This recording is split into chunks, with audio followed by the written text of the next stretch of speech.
Buenas tardes a todos, muchísimas gracias por estar en un nuevo encuentro planetario. Ya no tendremos más hasta después de Semana Santa, o sea que vamos a descansar unas cuantas semanas de encuentros planetarios.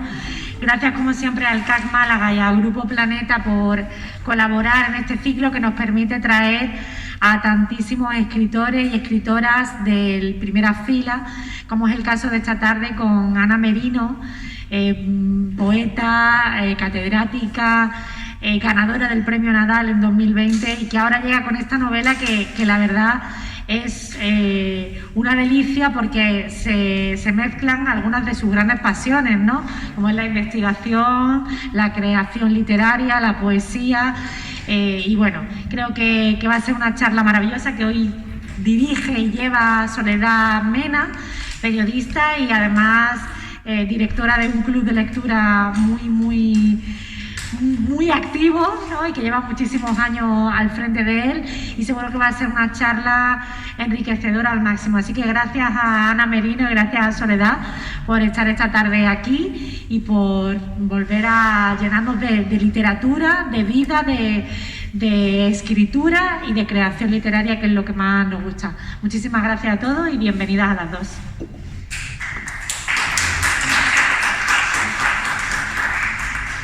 Bueno, Ana, muchas gracias. Hoy por partida doble, Anas. Gracias a las dos. Estoy aquí encantadísima. Es un placer para mí. Gracias a la Fundación también Rafael Pérez Estrada, que organiza estos encuentros planetarios tan maravillosos y que nos da la oportunidad de tener de cerca a los escritores, a la escritora en este caso, y hablar en profundidad de la novela, que bueno, tengo aquí una ristra de preguntas que ojalá me dé tiempo a todas, y si no, pues ya id anotando vosotros también las vuestras, que luego dejaremos el turno de preguntas.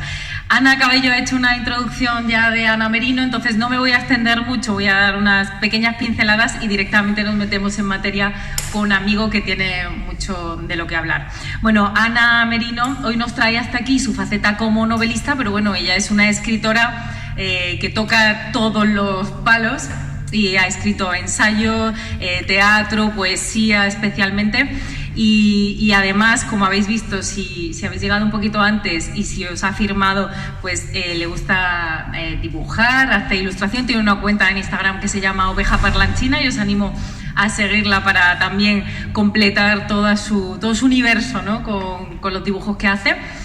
Y en 2020 fue la ganadora del Premio Nadal con su primera novela, El mapa de los afectos, pero hoy estamos aquí para hablar de la segunda, Amigo, que es todo un homenaje a la amistad, pero también a una figura, ¿no? Como Federico García Lorca.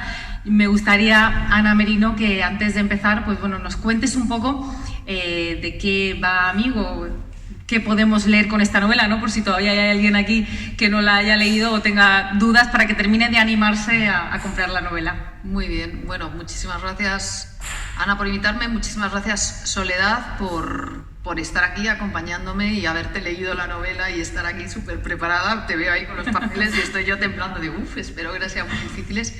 Y al público por estar aquí, porque Málaga es una ciudad maravillosa, llena de opciones, lo sé, y que hayan elegido estar con nosotras nos da muchísimo placer.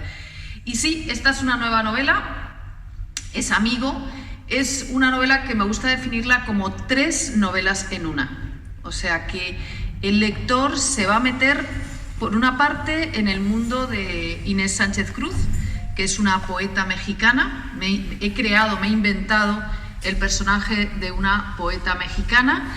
Ella es poeta, es una poeta, todo el tiempo poeta, porque a veces me preguntan y dicen: ¿y tú qué tienes de Inés? Tengo muy poco de Inés, yo tengo otro carácter, yo me parezco mucho a Sergio, es un personaje secundario muy cariñoso, que es su hermano, que le encantan los cómics. Entonces, cuando uno crea, a mí me gusta mucho ser narrador, me gusta estar detrás y contemplarlo todo. Entonces uno va tomando experiencias. Yo llevo 26 años en Estados Unidos y la atmósfera estadounidense obviamente no ha sido un poco como la calima, se ha impregnado, ¿no? Me he impregnado, ¿no?, como una calima de Estados Unidos por todos estos años que estoy allí viviendo y observando el mundo. Y en esos años que he estado en Estados Unidos he coincidido con muchas mujeres mexicanas, investigadoras, escritoras, que me han inspirado, que me han parecido un perfil de mujer muy interesante, que en cierta medida han ayudado a fabricar este personaje. También me acuerdo que en los 90 en España hubo muchos mexicanos, Volpi, Padilla, escritores mexicanos que se vinieron a España a estudiar doctorados.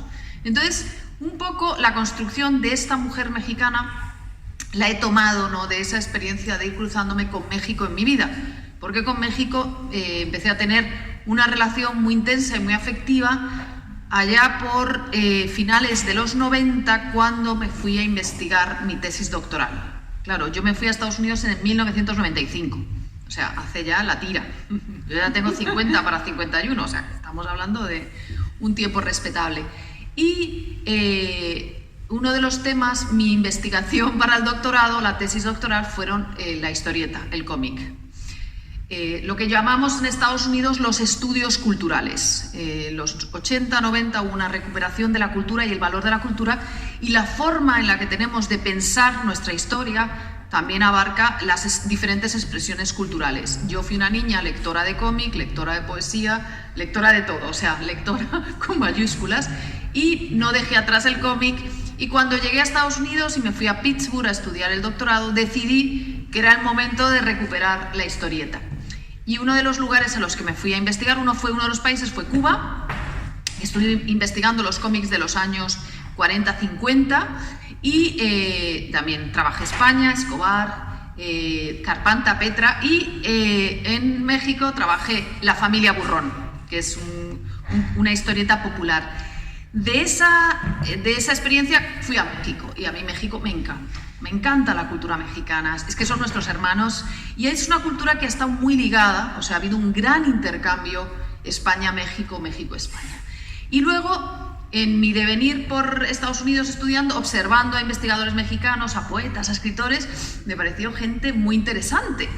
Y Inés Sánchez Cruz es un homenaje, obviamente es Sor Juana Inés de la Cruz, ¿no? Cuando uno piensa en los nombres, ¿no? Como cuando estás construyendo personajes, en la cabeza del escritor te metes alusiones, hay guiños secretos que el lector puede o no puede descubrir, porque un lector, cuando llega a una obra, en cierta medida la hace suya y va a interiorizar las imágenes, los personajes, va a hacer sus propias asociaciones emocionales.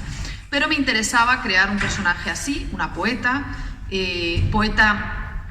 completa, muy concentrada en su creación, una mujer con mucha emocionalidad, muy sensible, extremadamente sensible, y vamos a ver su sufrimiento, cómo se enfrenta a la soledad en Estados Unidos, cómo ha construido una gran carrera, pero sin embargo su espacio emocional, al ser muy introspectiva, se ha ido cerrando y la vemos sumida en una profunda depresión. Entonces, esa es una parte de la novela, es esta mujer pasando un momento, una etapa dura en su vida, que decide romper con ese dolor, va a Madrid, un lugar que ama, porque en Madrid ella estudió un doctorado de joven, vuelve a ese Madrid de su juventud, que fue un lugar en el que ella se sintió segura, se sintió libre, descubrió muchísimas cosas. Vuelve a ese Madrid a presentar su poesía completa, a hacer unos talleres en la residencia de estudiantes. Inciso, la residencia de estudiantes la conozco muy bien porque yo trabajé. No fui becaria, fui la chica de los micrófonos, que fue un trabajo excelente. Imaginaros que te pagan por escuchar conferencias. Ahí detrás, poniendo el agua, y tienes 19, 20, 21 años. Bueno, el mejor trabajo que he tenido en mi vida. Conocí a Octavia Paz, John Berger, Chabela Vargas. Fue un trabajazo. Y observé a los becarios, porque claro, yo era una niña muy observadora en esa época, y además me dedicaba a escribir poemas, porque a veces trabajaba en gerencia o trabajaba en digamos, la parte de que entregas llaves, en recepción, iba a decir front desk, que a veces se me va el inglés, recepción en horarios alternos, decían, Ana, nos falta una sustitución, y entonces veía pasar a todo el mundo. Y Chapela era muy conversadora, siempre venía a pegar la hebra conmigo. Venían distintas figuras muy relevantes y para mí fue una experiencia maravillosa. Iba viendo los becarios, distintos becarios, los de arte, los de música, los escritores. Entonces, claro, de nuevo, me gusta ser narrador porque era un mundo que vi, una atmósfera, unas emociones. Y claro, eso se había quedado una parte de mí y sale cuando empiezo a escribir la novela. Entonces, la parte de Inés recupera mi nostalgia también juvenil de cuando estuve trabajando en la Resi, mi experiencia americana, lo complejo que es Estados Unidos, porque Estados Unidos es un país muy complejo y los que hayáis leído El mapa de los afectos veréis que en esa novela inserto la atmósfera americana porque es parte de mi vida. Y claro, he querido crear una novela de campus. Una novela de campus reproduce los conflictos, la trama, la tensión, esa trama intensa que a lo mejor en el teatro del siglo de oro lo que vemos es se crean las historias en el espacio nobiliario, ¿no? Duques, reyes, reinas, princesas, vasallos, porque ese era el espacio de poder, del poder intelectual. Sin embargo, ahora, en el siglo XX y XXI, uno de los espacios de intercambio y tensión y luchas de poder es la academia. Y en el ámbito estadounidense se marca mucho más porque son espacios muy cerrados. Aquí podemos decir, la Universidad de Málaga, ¿nos daría para una novela campus? Seguramente, pero no, está alejada, uno se puede estresar mucho, pero luego llega aquí y se va al museo y luego se va a tomar unos aperitivos y llega no sé qué y se te pasa el disgusto. Pero en el espacio estadounidense, como son pueblos pequeños, ciudades pequeñas, está todo junto. Quiere decir que los personajes arrastran la pena, arrastran la rabia, arrastran el conflicto y se lo pueden encontrar en el supermercado, en el bar, en los 3 restaurantes, ¿no? Por eso es una escenografía muy interesante para desarrollar tramas literarias de conflictos, que es lo que es lo que el lector se va a encontrar. Se va a encontrar a Inés Sánchez Cruz, se va a encontrar su nostalgia de España y se va a encontrar los conflictos que ella ha vivido en el proceso de trabajar allí, en un sistema americano, estadounidense, al que ella se ha adaptado de forma muy organizada. Sin embargo, otros colaboradores, otros compañeros no van a seguir los protocolos y eso va a generar conflicto. Y no podemos contarles mucho más porque si no les desvelamos tensiones. Pero la novela no se queda ahí, que podía quedarse en una novela de campus y tener al lector entretenido con las rivalidades, los conflictos, las cosas terribles que pueden suceder. Pero como llevamos a Inés Sánchez Cruz a España, en España le suceden cosas. Y una de ellas es la investigación de un archivo. Desde el primer momento que empecé a escribir la novela, ya vi la residencia de estudiantes. O sea, el capítulo 1, cuando ustedes entren a leer el capítulo 1, van a descubrir la atmósfera de la residencia de estudiantes, los años 90, la España de los años 90, cómo era ese Madrid, va a haber unas pinceladas. Y cuando empecé a escribir la novela, vi a Inés subiendo la cuesta para ir a la residencia de estudiantes, que es un sitio maravilloso, que si ustedes van a Madrid les aconsejo que vayan, y si se pueden quedar, porque también es hotel, es un hotel de investigadores, pero si usted tiene una excusa intelectual y se escribe y tal, quédense allí, porque es un lugar muy especial. Si pueden, reserven y quédense allí. Y van a descubrir eso, ¿no? El lugar. Y vi a mi personaje volviendo con 53 años, pensando en ese tiempo y habiendo escrito una tesis sobre la Edad de Plata, sobre ese lugar, y habiendo sido becaria.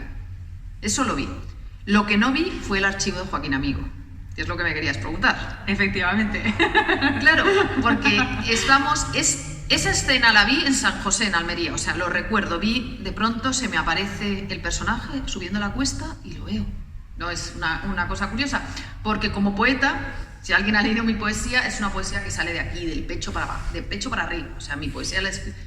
Pero tanto el teatro como la narrativa veo, es como si tuviera visiones, veo la visión, veo el personaje y de pronto digo, estoy viendo algo, y tengo que escribirlo rápidamente, y lo escribí rápidamente, vi ese primer capítulo, lo escribí y yo había intuido que quería hacer una novela con una investigadora, con una mujer de 50 y tantos, porque es una edad que me interesa mucho, obviamente, porque la edad que empiezo a tener, voy a empezar a desarrollar la etapa, toda la década de las 50 la tengo aquí delante, pues me gusta investigar sobre esa emoción, ese tipo de experiencia, y vi la escena, escribí, y había intuido que quería trabajar en eso, y en el otoño del 2018 había estado en Madrid investigando un archivo muy interesante de la RAE, que no os lo voy a desvelar porque lo voy a utilizar en otro libro, del 19. Y estaba pensando, sí, ese archivo es fascinante y lo que hay ahí, lo que puede salir ahí es fascinante, pero Inés Sánchez Cruz no me pega trabajando aquí. Entonces pero decía, bueno, voy a seguir con la novela, a ver qué pasa, qué curioso, tengo todo el otro material, pero hay algo, este material no es de Inés, es de otra persona. Y bueno, pero como estaba metida en las peripecias de la universidad, del campus, de los conflictos, de cómo sufre ella, cómo se ve el mundo, pues... Y de pronto gano el premio Nadal. ¡Ping! Sorpresa, tal. Entonces se me para la emoción, me voy a Barcelona, estaba en Italia, me avisaron, me voy a Barcelona, qué alegría, aviso en Estados Unidos, vuelvo a Estados Unidos, aviso que me tengo que ir de gira, me dan el permiso para irme de gira. ¿Y qué pasa? Que, es decir, que nos confinan a todos. Llego como, bien, tengo el libro, se cierra el mundo, se cierra todo. Y todos, bueno, pues me tocó. En la novela El mapa de los afectos, curiosamente, el protagonista de arranque es un reponedor de un supermercado, lo cual es la vida, que los únicos que nos ayudaron a salir de ese bache y que iban todos los días a trabajar jugándose la vida eran los reponedores, o sea que me quedé muy, muy sorprendida. Y estaba confinada en Madrid. ¿Y qué pasó?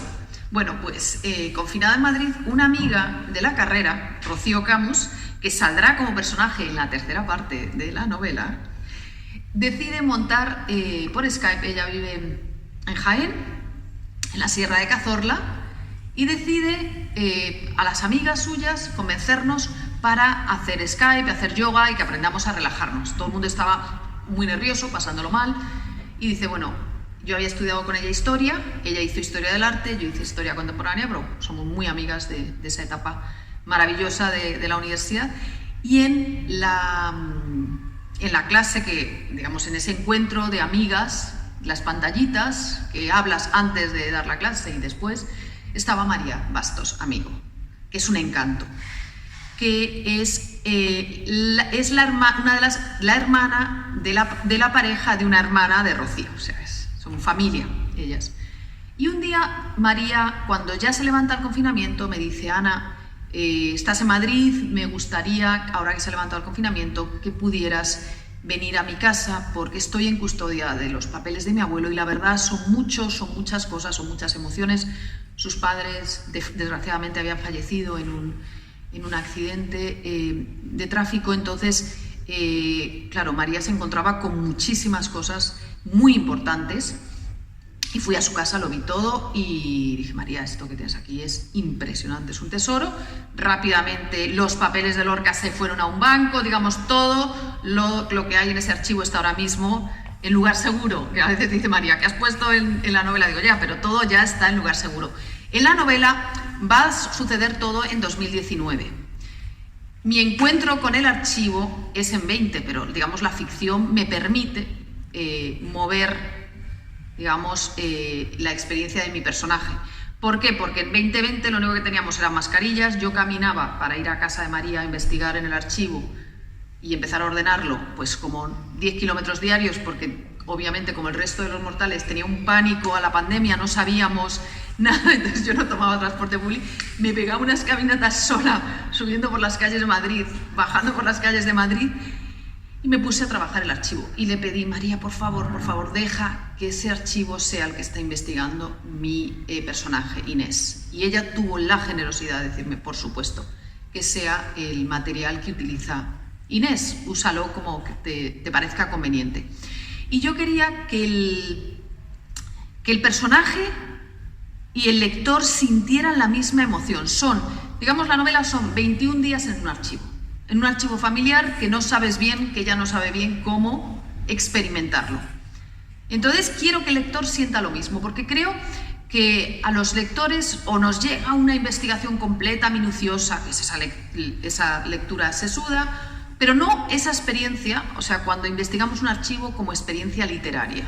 Entonces es lo que recoge la segunda parte de la novela, la experiencia literaria de un archivo, cómo vas abriendo hojas, cómo tratas de darle sentido, pero a la vez que está el archivo de Joaquín Amigo, que es un amigo de Lorca, que además son amigos desde 1918, que ya le dedica impresiones y paisajes, que fue fundamental, fue filósofo, desgraciadamente muere asesinado en Ronda al comienzo de la guerra, con 9 días de diferencia con Lorca, y no aparece su cuerpo tampoco. Y lo interesante es que tenía la nieta, y cuando tienes a la nieta también tienes la memoria oral, o sea, tienes la desgracia, el trauma de la pérdida, pero también tienes el lado familiar, la abuela, la que quedó viva, y qué le contó, qué le transmitió. Entonces Inés empieza a preguntar a María, y María empieza a contarle cosas de su abuela Rosario, y eso hace que Inés empieza a querer reconstruir la memoria oral que ha transmitido a la nieta. Y ella misma, Inés, que es una mujer con mucha imaginación, empieza a imaginar y empieza a investigar y empieza a sacar sus propias conclusiones. Pero cuando trabajas la memoria oral, es diferente trabajar la memoria oral a trabajar documentos escritos. Y eso lo vamos a ver en la novela. Vamos a ver esa primera pulsión. Y además vamos a ver que Inés siempre promete escribir un ensayo largo con todo. Y es lo que yo estoy haciendo. Esta vez me ha pasado a mí, Inés, la responsabilidad de estar yo con el ensayo, no en la que voy reconstruyendo todas las piezas, etc. Aquí lo que vamos a ver es eso, 20 días de investigación, el pensamiento de Inés, segunda parte de la novela, la relación Lorca-Joaquín Amigo, 3 cartas completas, interesantísimas que quedan, otros documentos, otras referencias, la relación de Luis Rosales con Joaquín Amigo y con la viuda, y vamos a ir viendo que a Inés le pasan muchas cosas. Y cómo Inés quiere reconstruir su vida, y cómo Madrid, ¿no? Porque no todo es estar en el archivo horas y horas. También vives, también tienes que irte a comer, también tienes que dar un paseo, también llegas por la noche. Y empieza a conocer gente, porque somos seres sociales, porque nos gusta relacionarnos con las personas. Y aparecen personas en su vida. 2 personas muy importantes van a ser la nieta de Joaquín Amigo. Le pedí a María, María, por favor, deja que seas personaje, solo tú puedes ayudar a mi personaje. Y María generosamente dijo, bueno, venga, seré personaje. Y Rocío dije, Rocío, por cierto, en mi imaginación te voy a hacer ir a ver a María y además vas a ayudar. Porque Rocío es una persona que tiene una fuerte espiritualidad. Hay gente que tiene muchísima buena energía, igual que Joaquín, que era filósofo, grafólogo, leía Freud, era una persona con mucha espiritualidad. En su caso era espiritualidad religiosa. Otras personas tienen espiritualidad energética, pero el mundo de la espiritualidad, desde distintos parámetros, es muy importante, porque es gente muy energética. Entonces me interesaba desarrollar un personaje como Rocío, por eso le pedí permiso. Bueno, entonces, parece que estás contando muchísimo de la novela, pero no aún así nada. Todavía hay muchísimos sucesos y cosas que ocurren. Que no, exacto. Parece que estoy contando, pero no estoy contando. O sea, os estoy un poco describiendo la atmósfera. Pero bueno, en fin, esas son las 3 novelas que hay en esta novela. Y bueno, nos queda claro por lo que tú nos dices que no tienes mucho de Inés, pero lo que también queda claro es que en esta novela estás tú en esencia, en muchos de tus etapas, ¿no? De tus vivencias están aquí reflejadas, y entonces me pregunto si necesitaste mucho tiempo de documentación, de preparación de la novela. ¿Cuánto tiempo tardaste en escribirla, o ya estaba toda aquí y solo fue ponerse a escribirla? Claro, diríamos que lo que están aquí son las atmósferas. Por eso cuando la gente piensa, el personaje es una cosa, digamos, en la construcción literaria de ficción te vas a encontrar, por un lado, que tienes que trabajar atmósferas, eso es fundamental. Luego también personajes y cómo es la psicología de esos personajes, y luego desarrollo de la trama. ¿Qué peripecias van a pasar para que el principio de interés tenga al lector enganchado? Esos son muy importantes. Es cierto, todas las atmósferas que reproduzco en esta novela las conozco, las he investigado, las he vivido y las he absorbido y las he lanzado en la novela. Eso. Entonces, ya empiezo a tener la idea en 2018. Es por lo que me voy a la RAE, pero en ese momento estoy metida en otra atmósfera. O sea, capturo la atmósfera para una novela de campus, pero no es esta novela. Entonces, tenía una idea, una intuición, pero realmente la claridad empieza en 19, que estoy terminando el mapa de los afectos y que me sigue pidiendo el cuerpo hacer otra novela. Porque me dice, bueno, ¿y por qué te pasas a la novela? Básicamente porque me pide el cuerpo, ahora voy a escribir una novela. Otras veces digo, bueno, ahora voy a hacer un ensayo, voy a hacer poesía. ¿Piensas primero en el género y luego...? No, de pronto me doy cuenta que lo que están saliendo son diálogos. Lo que me estoy dando cuenta, lo que me está saliendo es una narración, un poema. Es curiosísimo, ¿no? Es así, que tengo es esa más natural, ¿no? Sí, soy muy versátil y soy muy natural. Igual que me sale un dibujito, ¿no? Soy una persona que escribe diarios todo el día, a mano. Me encanta escribir a mano, me encanta escribir, tomar notas. Y disfruto. Yo escribo porque me lo paso bien.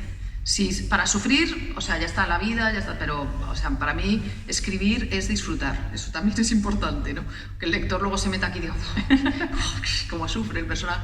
Es un poco como volver a la infancia y jugar con los muñecos. ¿Os acordáis cuando éramos pequeños que bien lo pasaban horas con un muñequito y pasaba no sé qué y hablaban y no sé qué y tal? Pues lo mismo, escribir novelas es casi igual. Una cosa que también yo creo que caracteriza mucho a la novela es que tiene un giro súper inesperado. Creo que, no sé si aquí lo han leído algunas personas, sé que algunos sí, pero bueno, de repente en la lectura te da un vuelco y que no te esperas, o eso me ha parecido a mí, y hay una sorpresa, ¿no? Hay una sorpresa potente. No sé si te me quedas con cara como rara que no, sí, bueno, lo que no quiero es desvelar a los que no se hayan leído la novela. Juego mucho, y eso es muy literario, juego mucho con lo inesperado, porque la vida está llena de cosas inesperadas, sobre todo lo que nos sucede es inesperado, y tenemos que aprender a manejar la sorpresa, ¿no? ¿Qué me vas a preguntar? No. No quiero desvelar tampoco nada, pero sí quería resaltar esa parte, ¿no?, de la sorpresa que creo que a los lectores que leemos mucho, eso se agradece, ¿no? Que una novela de repente te rompa los esquemas mentales o lo que tú estabas pensando que podía pasar, y ahí hay un componente que hace que al final el libro vaya muy rápido y se desenvuelva todo y se resuelva todo muy trepidantemente. Claro, porque la tercera parte es una novela de peripecia, es un homenaje a la novela de aventuras, y hay un guiño con la novela de aventuras. Eso ya los preparo, porque es una novela, en el momento que metes muchos personajes, y es lo que vas a descubrir en la tercera parte de la novela, ya llega la aventura, ya llega la peripecia, ya te aparecen las claves, ¿no? Y también es un homenaje a la literatura. Y eso es lo que vais a ver en la tercera parte. Pero no es ella la que explica la literatura, porque ella viene de la poesía y ella va a estar atascada en el lugar del poeta. ¿Qué ha pasado con el poeta? ¿Cuál es el lugar del poeta? ¿Qué es lo que ha pasado? Que el poeta ha perdido ese poder que tenía en el 19. O sea, que el lugar del poeta parece que se ha perdido y ella sufre esa pérdida del lugar del poeta. Pero en la tercera parte de la novela vamos a descubrir cómo cada persona, con sus talentos, con sus miradas, nos van a dar siempre respuestas. Hay un personaje que es Sabino, que es un musical, es esa gente melódica que llega en tu vida, que canta, que tiene buen rollo, ¿no? Y ahí he hecho un homenaje a los musicales. Le vamos a ver, a la primera de cambio te canta. Que esa gente existe y es maravillosa, necesitamos gente que nos cante mucho y que esté allí, total, ¿no? Entonces, sí, no, justo iba a decir que hay muchísimas referencias a lo largo de la novela, tanto a otros títulos, a escritores, a poetas, a canciones, y también hay un personaje por el que te quería preguntar, que es Rodrigo, que aparece ahí y que no sé si tenías un objetivo claro por el que estaba ahí, pero bueno, hay algunos personajes y cruciales, sobre todo Sabino, yo creo que es uno muy importante, ¿no? Que es un amigo de verdad, y Rodrigo, que también es un secundario, pero es un secundario muy potente, porque también en mi forma de escribir hay un homenaje a los cuentos de hadas. Y en los cuentos de hadas, el héroe o la heroína pasaba por la trama de sus desventuras y siempre aparecían las hadas, o aparecía el sabio que hacía no sé qué, aparecían personas que daban claves. Rodrigo es esas personas que, sin darse cuenta, da claves. para resolver los misterios, porque en esta novela hay varios misterios. No solo está el misterio de los papeles de Joaquín, no solo está el misterio de la historia de la abuela, es que hay muchos misterios que se tienen que ir resolviendo y que se van a resolver de una forma literaria, porque hay cosas que no se pueden resolver de otra manera. Y luego también está la memoria histórica, el legado que deja Rosario a su hija y a su nieta, que es No heredes el rencor, y a su hijo, ¿no? Porque Joaquín y Rosario tuvieron un hijo y una hija, ¿no?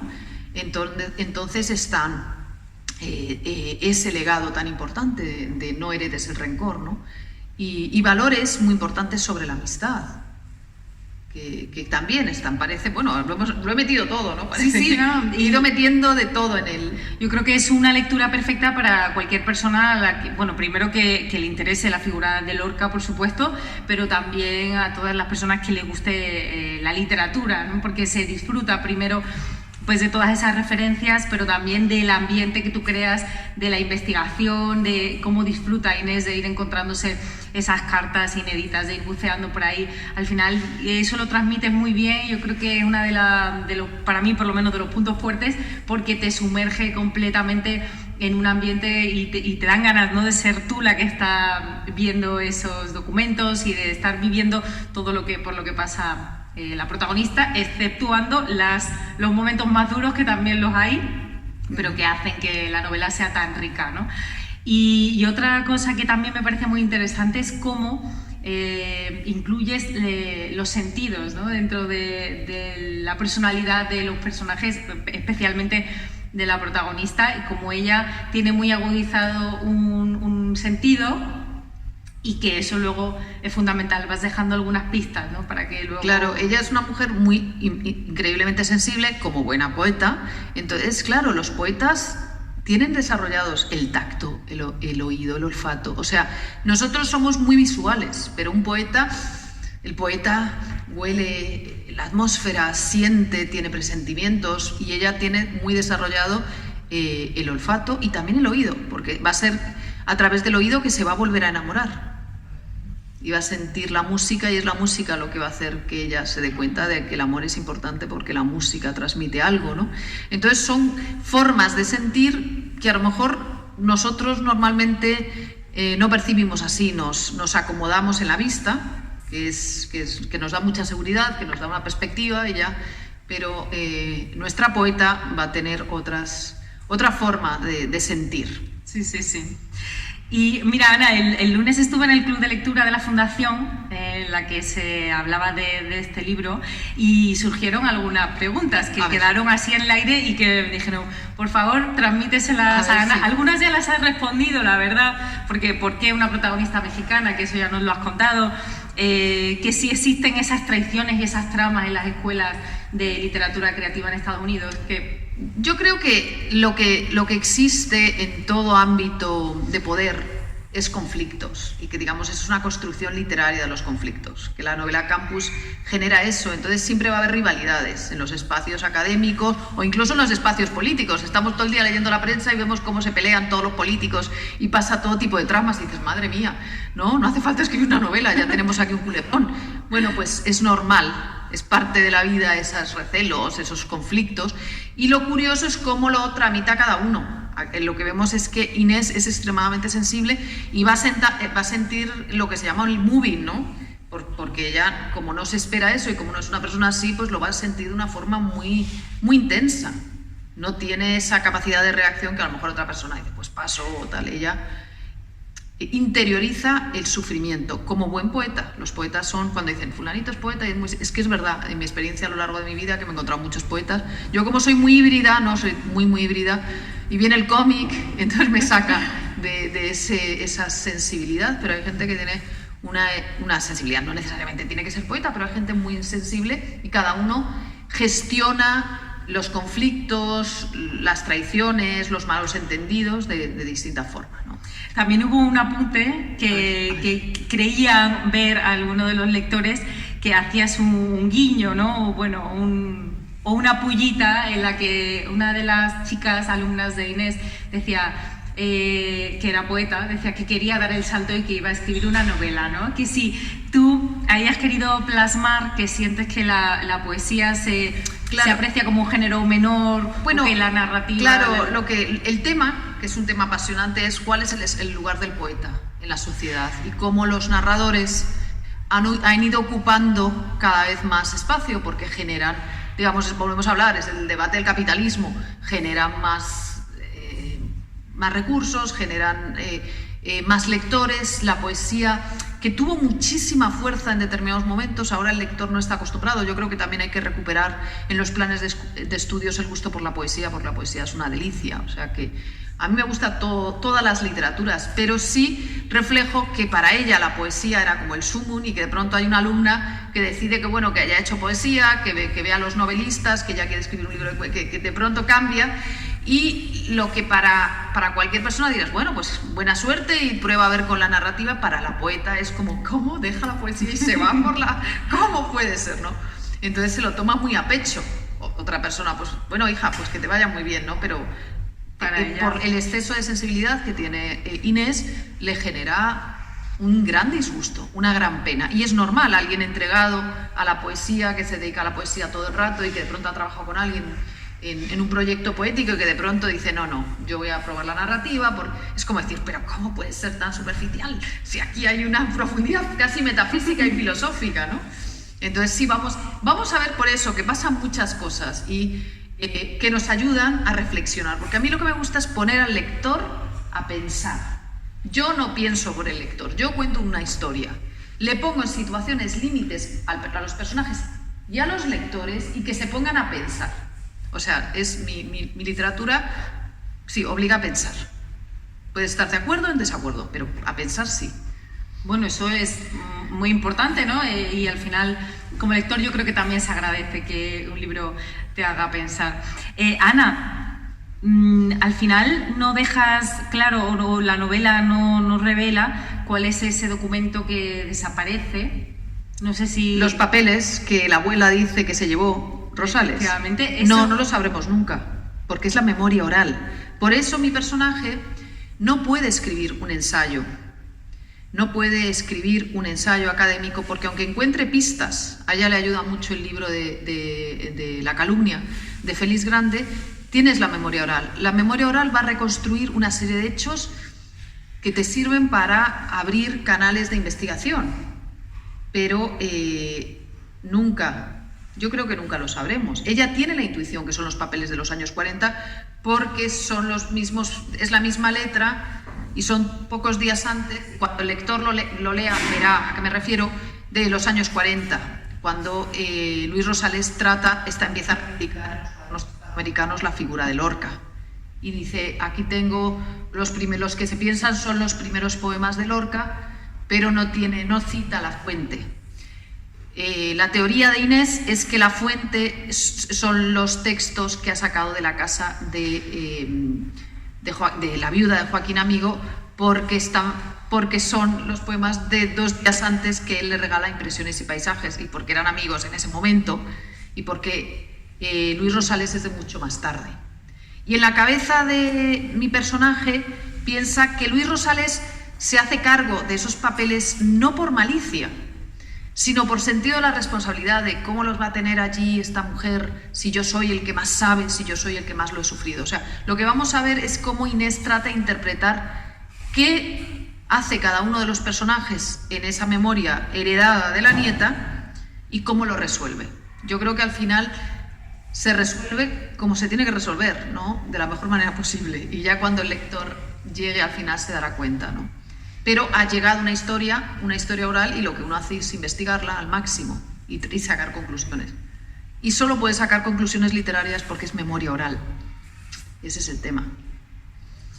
Otra de las dudas es si en la página 324... Vamos a ver qué dice la página 324. Estoy temblando. Inés comienza a escribir un poema. Inés escribe un poema ahí. Entonces, ¿estamos viendo ahí una poesía de Ana Merino o la escribiste para este momento? Este es un poema que va a salir en un poemario que voy a publicar en los próximos meses, que se titula Salvamento de hormigas, y este poema, es un poema largo que se titula Distancias. Y este es el arranque del poema. Se lo cedí porque es que no me salía el poema de Inés, entonces dije, venga, le cedo uno mío, que nadie va a notar nada, ¿no? Y es un poema mío que saldrá. O sea que sí, vemos aquí a la Ana Merino Es el poeta. único momento que sale la Ana Merino poeta. Igual que cuando está pensando en el pobre profesor del tercer capítulo y ella empieza a pensar un poema para el Thomas Carroll, el profesor americano, el viejo profesor. También es un poema que se lo cedí Bueno. a Inés, claro. Dije, bueno, es más fácil que le ceda yo un poema. Pero ese, sin embargo, ese no sale en el libro. Me acabo de dar el de Aquí yace el cuerpo de Thomas Carroll. Un poco imitando a Edgar Lee Masters, al poeta americano que habla de los epitafios. Entonces ahí escribe ella varios poemas narrando las desventuras de este viejo profesor estadounidense. Hay 3 poemas y son 3 poemas. También los he escrito yo, pero estos no salen de ningún libro, son de Inés. Yo creo que sí, esa es la voz de Inés y el de Distancias, ese se lo cedí yo. O sea que próximamente veremos un poemario tuyo publicado. Sí. ¿Y en qué estás ahora? ¿Tienes el ensayo de estas cartas saldrá? ¿O? Sí, espero que salga, estoy todavía trabajando. O sea, el otro día, hace 2 días, encontramos, porque María y yo nos sentamos a ir catalogando, ¿no? Cuando tienes un superarchivo tienes que empezar a catalogar. Y aquí hay 21 días de catalogación y además 21 días de catalogación distraída, sufrida, o sea, que no es esa catalogación súper concentrada que estamos haciendo María y yo. Aquí es nuestra poeta con emociones, leyendo, Entonces, el otro día...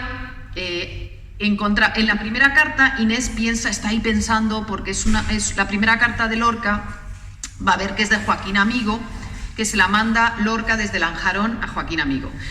Y Lorca y muchos escritores de esa época, me hace gracia, porque nosotros lo hacemos igual, se les olvida poner la fecha, te ponen 2 de agosto tal, 2 de agosto, ¿de qué año? O sea, porque pasan los años, yo ahora pongo siempre martes tal, yo siempre que escribo cualquier cosa, pongo la fecha completa. Igual que en los programas, si veis los programas de internet de lunes, y no ponen nunca el año. Es verdad. Y nos hacen la Pascua, porque ¿en qué año fue el...? Pues en esa época igual. Y Lorca, desde Lanjarón, le manda una carta a su amigo Joaquín, respondiendo a Joaquín, porque Joaquín le ha mandado un cuento de un joven escritor que se llama Fernán Gómez, ¿no? Y entonces... Sin tildes. Sí, porque claro, luego lo que descubres cuando estás leyendo cartas es que las personas escribían a toda velocidad y no se paraban a poner... O sea, con la tinta, con el tipo de pluma, no se paraban a poner muchas veces acento, y yo pienso que era para no emborronar, porque a veces te ponías a hacer acentos y emborrone. Es lo que pensaba, o que pasaban, o sea, que no estaban con esa precisión. Y eso le hace mucha gracia a mi personaje, ¿no? Entonces, leyó la carta a Inés, ay, ¿y quién será este joven escritor que le ha mandado el texto a Joaquín? Y Joaquín se lo ha mandado a Lorca, y Lorca le escribe una carta muy bonita explicando sus impresiones sobre el cuento del joven escritor. Y la pobre Inés se quedó con unas ganas de saber exactamente, empezó a leer a Gibson, empezó a calcular que está Lorca en Lanjarón en el 26, pero nunca puede atinar, siempre piensa, ¿sería del 26? Bueno, pues el otro día nos pusimos María y yo a seguir catalogando, estábamos las 2 mano a mano, y tachán aparece la carta de Fernán Gómez, diciéndole, querido Joaquín, te mando el cuento, en media cuartilla, te mando, escrita a máquina, así, en letra morada, te mando el cuento, un cuento para ver, es mi primer cuento para ver qué opinas. Y nosotros, es tu primer cuento, para ver qué opina, aquí está la hoja. Y las 2, fecha, era 2 de agosto, sí, se lo manda la carta en agosto, igual. Nosotras, pero ¿agosto de qué año? Deseábamos, ¿no?, a toda costa poder datarlo con exactitud, ya que la pobre Inés se había quedado pensando en Lanjarón. Bueno, pues el verano del 26 estuvo en Lanjarón, pero total, seguimos buscando en los papeles, y aparece el cuento completo. apareció el otro día. Tanto que me emocionó tanto que les he escrito un artículo a Zenda que saldrá con el fragmentito, con todo explicado. O sea que supongo que los de Zenda me lo publicarán y lo compartiré porque esa emoción... Y es que empezamos a leer el cuento, que se titula Primavera, decimos, es el cuento, es del 25, por fin encontramos la exactitud. Y dijimos, hay que avisar a Inés. Pero claro, Inés solo ha estado 21 días. Los 21 días son conjeturas, tienen que salir más documentos para poder asegurar. Los otros son más fáciles de datar porque está hablando del estreno de Mariana Pineda, de Me ha pasado esto, o sea, hay fechas.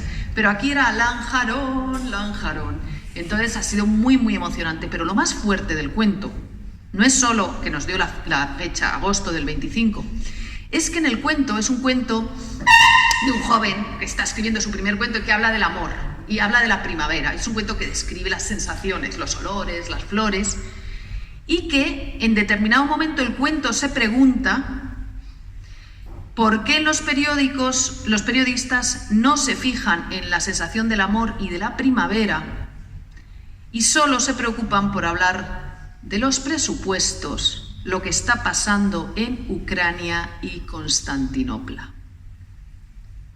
Nos quedamos, Madre mía. María, y por eso lo he escrito un texto. Yo dije, no me lo puedo creer.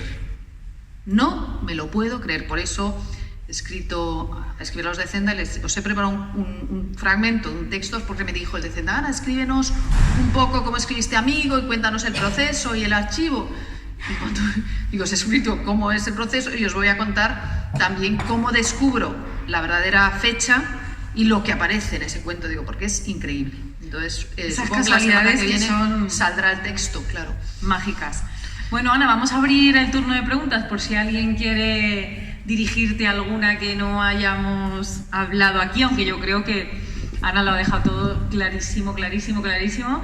Y no sé si les habrán dado ganas de ir a buscar la novela, yo creo que sí, o si ya la han leído.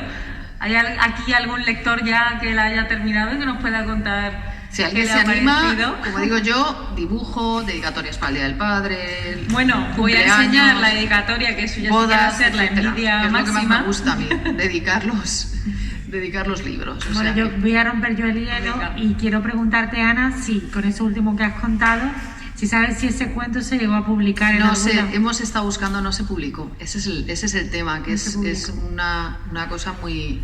Porque mira que hemos buscado, ay, ¿dónde está? ¿Qué publicó este chico? Porque acordaros, estamos en el 25, luego poco después viene la guerra y la guerra se lo llevó todo por delante.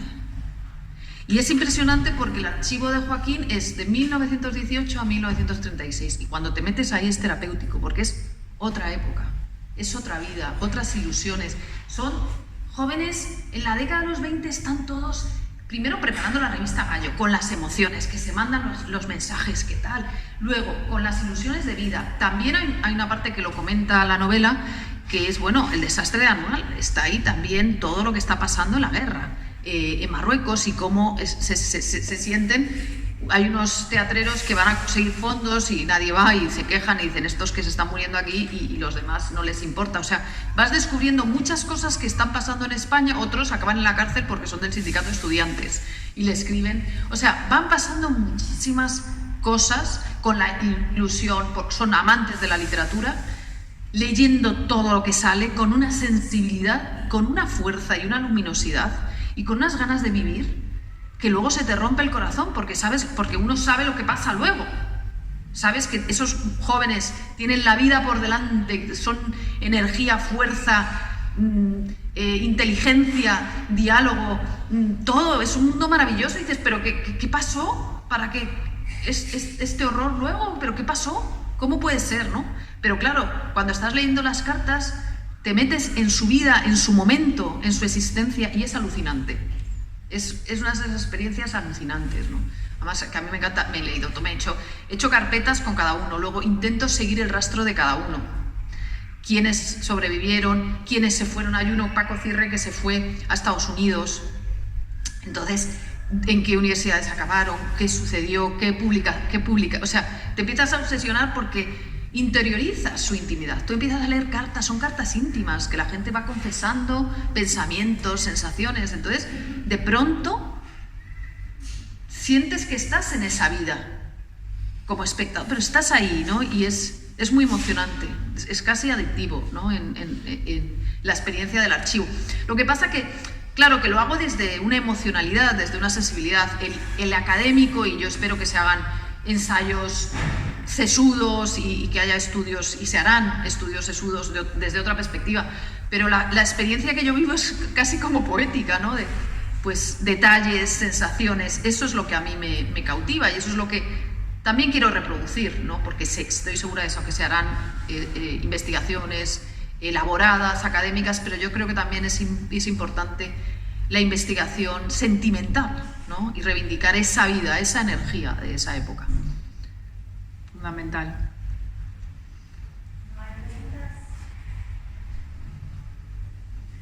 No sé si no se anima nadie. Ana, tú, es una pregunta muy típica, pero voy a pecar. En poesía tienes 9 poemarios publicados y bueno, tienes 2 novelas y además, pues con el premio Nadal y demás, aparte de otros géneros que has cultivado también. ¿Cómo te sientes más poeta que novelista?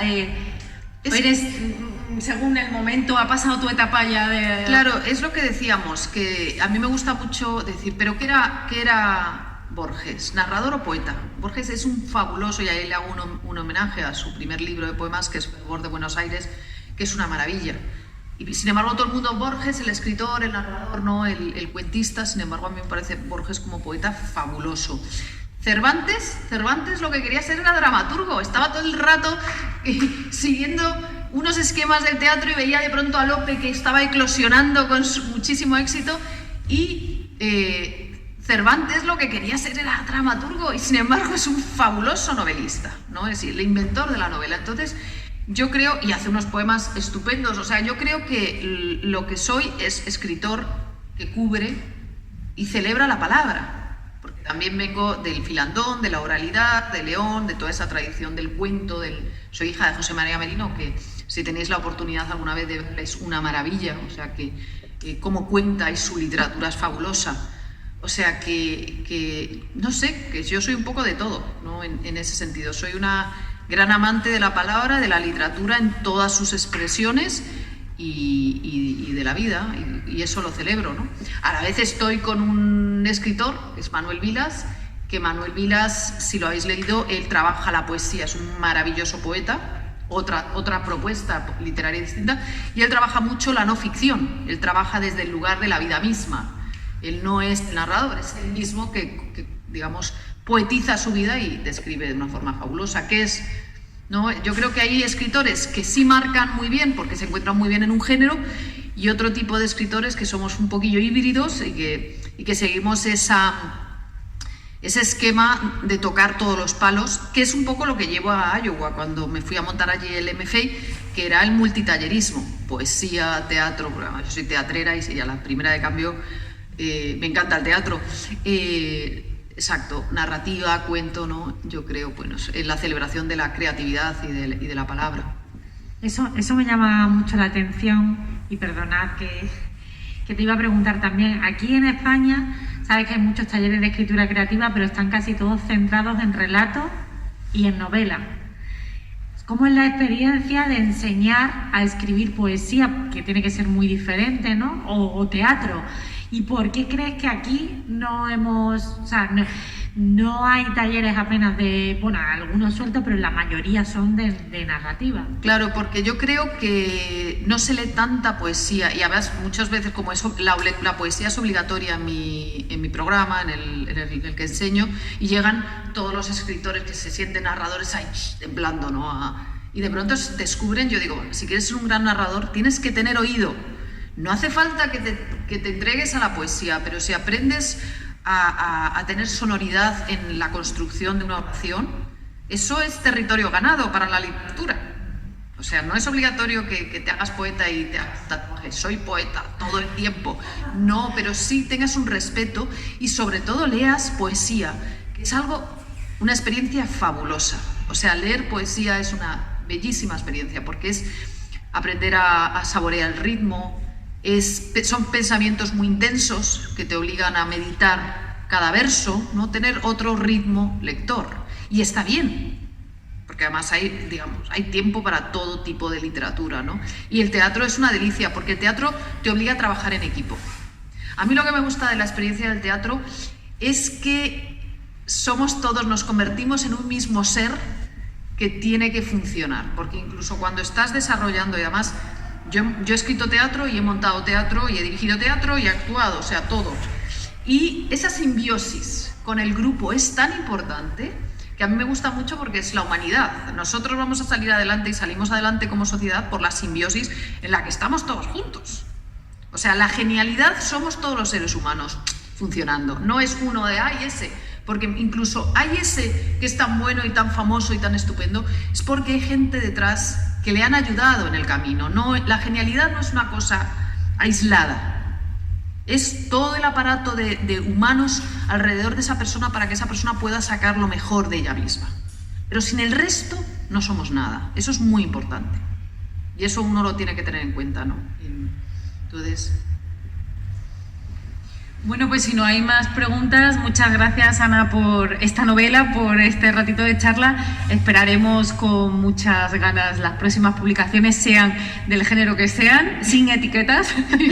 Y nada, pues dejamos que puedan acercarse a firmar, a recibir el libro firmado, que ya digo que es una verdadera obra de arte sumada a la obra literaria. Muchísimas gracias, Soledad, por este tiempo y por leerme con tanto detenimiento. Te lo agradezco.